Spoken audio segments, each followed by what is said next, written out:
Então, parceiro, eu acho isso, irmão. Porque assim, aqui em São Paulo, eu não tenho a sensação de guerra que eu tinha quando eu morava no Rio. Aqui é muito estranho pra mim ter que explicar pros caras o que é um tiro de traçante. Os caras nunca viram essa porra. Tipo, pra nós era quase toda noite. Se não fosse toda noite. Moleque, caralho, olha lá o bagulho. Caralho, bonitão, mané. O bagulho passando, pô. Curitiba, e tu chega aqui, né? Pros caras. Tinha Curitiba lá, o cara não sabe o que é isso. O cara. Teve uma vez que eu tava chegando na casa do amigo lá, veio um carro preto devagarzinho aqui assim. Eu abri logo a porta aí. Ele olhou pra mim. Cara, tu não tá no Rio, não. Continuou devagarzinho, pá. O carro veio, passou, foi embora, foda-se. Tá ligado? Tu tá sempre escaldado, pô. No Rio eu chegava em casa, chegava na frente de casa. Se tivesse uma movimentação esquisita ali, dava a volta, tá ligado? Parava do outro. Se você dar a volta, o cara ainda tivesse ali, parava do outro lado, ver qual é. Não sei. Porque eu morava na casa que era direto pra rua. Sim. E, porra, o meu cagaço foi mais ou menos nessa época aí. Ou tinha rolado nessa época. Aquele lance do roubarem um carro do cara e o João tá dentro e morrer, tava preso no cinto de segurança, né, cara, tá ligado? foi arrastado. Então, e aí essa porra me pegou por causa das minhas filhas. Eu tinha um cagaço de chegar e sair de casa no carro e o cara me pegar ali, tá ligado? Mas levar com o filho e tudo. Uma realidade escrota do Rio, né? Então. Tu tem que se preocupar com tudo isso pra chegar em casa, né, irmão? E aqui em São Paulo não é perfeito. Não é que não tem crime, mas a sensação de guerra não tem. Não sinto, tá ligado? Porra, eu moro na Zona Leste, não moro no Itaim Bibi, tá ligado? Então, tudo bem que aqui também é um recanto tranquilo e tal, eu não sei como é no resto dos lugares aí, mas não tem uma sensação de guerra o tempo inteiro, sim, sim. que nem no Rio tem, sabe qual é? E assim, existe um ponto objetivo que isso é bom, né?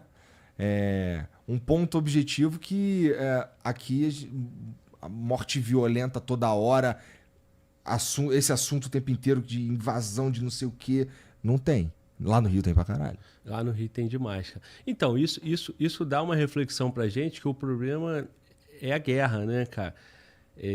Aqui tem comercialização de droga pra cacete, aqui tem PCC, né, cara? Aqui tem assalto demais também, né? Eu acho que aqui é muito roubo, né? Então, os programas de televisão, assim, do horário das 6 ali, né, do Rush, é isso aí, polícia perseguindo o cara, né, aqueles vídeos, né, da golpe pra caralho, e tal. Isso aí é a realidade das cidades. Aí isso fica muito mais tenso, cara, quando você vê sangue o tempo todo, né? Vê tiroteio, vê aqueles traçantes, igual você se referiu. Isso que deixa o Rio, né, cara, cada dia, né, mais difícil, né, cara, de aceitar. Tu acha que esse cenário existe porque a mentalidade dos criminosos do Rio é muito diferente da de São Paulo? Porque, olhando de fora, a sensação que eu tenho é a seguinte: o PCC pensa como uma empresa. É aquela parada ali e eles estão tentando fazer aquilo crescer e é uma empresa, não é guerrilha. Eu sinto que no Rio é um bagulho meio guerrilha, é domínio de território. Sim. É uma mentalidade diferente. Os caras no Rio talvez sejam até mais violentos. Sim. Aqui os caras são mais empresários. Olhando de fora eu sinto isso, tá ligado? O cara é empresário do crime e o outro é meio bárbaro, tá ligado? É meio... O bagulho é território. Então, cara, aí vamos ver como é que surgiu o PCC e como surgiu o Comando Vermelho. O Comando Vermelho surge, porra, numa junção de políticos lá na década de 70, guerrilheiros, né? Aqueles caras que assaltavam banco. E o ladrão comum. Então, o cara já afrontava o Estado, o regime militar na época, né? Então, o camarada que ia pro front, né? Esse cara já tem uma característica de guerrilheiro, né, irmão? E aí o Comando Vermelho surge e ele domina território. E o Rio de Janeiro tem a questão da geografia, né, cara? Dos morros e tal. Aí vamos lá, o cara tem uma mentalidade de guerrilha. O cara tem um território que ele considera que é dele. Tem disputa entre facções. Ele precisa, a todo tempo, usar dessa cultura de guerrilha dele para proteger o território e não deixar que o inimigo tome. Porque lá no Rio tem isso. A milícia tá tomando área do Comando Vermelho. O Comando Vermelho tomando área da milícia. Mas você tá falando de uma época que só tinha Comando Vermelho e polícia, né? Lá atrás, né? Lá atrás. Mas assim, aí começa a ter os rachas, né? Porque tu sabe como é que surge terceiro comando, surge terceiro surge comando? ADA. O terceiro comando, ele vai surgindo justamente de outros grandes nomes, porque a história do crime sempre tem uns personagens, né? E aí, o terceiro comando, ele tem um personagem que ele quer dominar uma determinada região e outros territórios, entendeu? Ontem nós falamos muito sobre isso no nosso episódio lá no Faglau Podcast com o Joel Paviotti, que ele é um historiador, ele tem um canal muito maneiro aqui no YouTube, que é a Iconografia da História. E ele sabe isso, o nome, o cara é um historiador, ele sabe a história toda. Mas assim, para resumir de uma forma simples, para você ir para o público, o Comando Vermelho surge no final dos anos 70 e ele vai desenvolver nos anos 80 ali. O PCC vai surgir aqui em São Paulo em 93, dentro do presídio.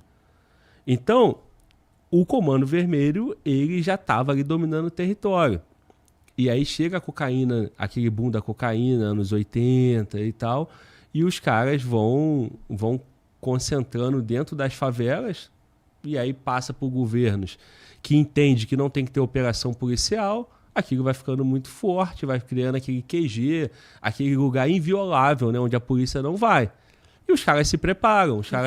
Quem que era o Brizola. Brizola, tá. O Brizola, faz né? sentido, tá. E aí o Brizola, na década de 80, né? 85, eu acho, né? Que foi o governo do Brizola.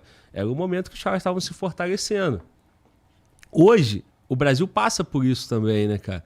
Não poder ter operação policial. Meu irmão, tu tem um território que a população é teu escudo, um monte de casa, um monte de família, 99,9% das pessoas, porra, que acorda cedo, vai trabalhar e tal, e também consome, né, a droga, né? Porque o cara que gosta do pó, ele chega o pó dele e vai trabalhar. Quando ele volta, ele chega o pó dele de novo. Então, o consumo interno das favelas é muito grande. Tá. E isso, porra, você tem várias bocas dentro de uma favela. E o cara precisa proteger aquilo ali. No Rio de Janeiro, ele protege com arma, com segurança. Em São Paulo, pelo o que eu entendi de São Paulo, conversando com o Frank, conversando com outros personagens aqui de São Paulo, Joel e etc., o PCC tem uma boca em cada município, em cada bairro, em cada local, e tem várias outras bocas funcionando. E o PCC regula pelo estatuto do PCC. Meu irmão, são 10 bocas, o PC tem uma, as outras 9. A carga que eles estão comprando não precisa ser comprada do PCC, ele pode ir lá no Paraguai, negociar a droga dele e vender em São Paulo, sem que esse dinheiro passe pelo PCC. O PCC não está preocupado com isso. O PCC quer controlar somente a boca dele, a biqueira dele, e quer que tenha uma ordem. Então o PCC impõe o regulamento. Tá. Se aquele camarada errar, ele vai para o setor da disciplina, que é um setor do PCC. E aí, esse disciplina vai fazer o cara acertar as contas dele. Então, pô, tu tem uma boca, o Jean tem outra. Tá. Pô, o Jean tá vendendo na tua área e não pode. Tem que ter um certo respeito. Tu vai reclamar com o PCC. O PCC é o teu garantidor, pô. É o teu seguro. E aí o PCC mantém ordem muito forte, concentração de poder numa única facção. E os outros, tá todo mundo ganhando, comerciantes, pô. Porque os caras não tem que pagar arrego nenhum? Aí o arrego com certeza tem, né, cara? Infelizmente, né? Mas vamos supor, é mais difícil, cara. Por exemplo, eu acredito muito mais numa possibilidade do cara não precisar pagar arrego em São Paulo do que no Rio. Sim. Porque em São Paulo é o seguinte, cara. O cara, na rua dele, ele tem uma boca. Polícia chegou, irmão, o cara corre. A polícia não vai pegar, ou então ele perde a carga. Ele não vai trocar com a polícia. A polícia vai embora. Sim. Então, em São Paulo, a polícia chega, a boca fecha. A polícia vai embora, a boca abre. E no Rio? É um tiroteio absurdo. Aí tem efeito colateral, morre alguém, fura a casa do morador, o carro do morador. Então, esse é o problema, cara. A diferença entre São Paulo e PCC, ela explica muito por 2 fatores. A cultura, né? Como surge cada facção, e também a geografia de cada estado, né? Pô, o carioca é merdeiro, né? O carioca é fanfarrão, meu irmão. O carioca, ele... Porra, na tua infância... Caralho, irmão, chegou minha mãe, bum, porrada. Pô, é só falar, pô, irmão, respeita a minha família aí. Não precisava cair na porrada, né? Mas não era assim na tua infância? Ué, mas não é todo mundo assim, não? É todo mundo assim, né? Porra, eu não sei se em Curitiba, cara, o cara cai na porrada assim, o cara é assim, pô. Eu não sei, mano. Olha, pelo amor de Deus, é perigoso demais falar isso. É, porque pra mim seria uma novidade. Também, caralho. Eu quero dizer, cara, o carioca, ele é falastrão, fanfarrão. Ele é barulhento. Mais esperto que todo mundo. Isso, né? pô. Então, cara, não dá pra desconsiderar, né, cara? E que o problema do Rio também é porque tem muito carioca, isso, de fato.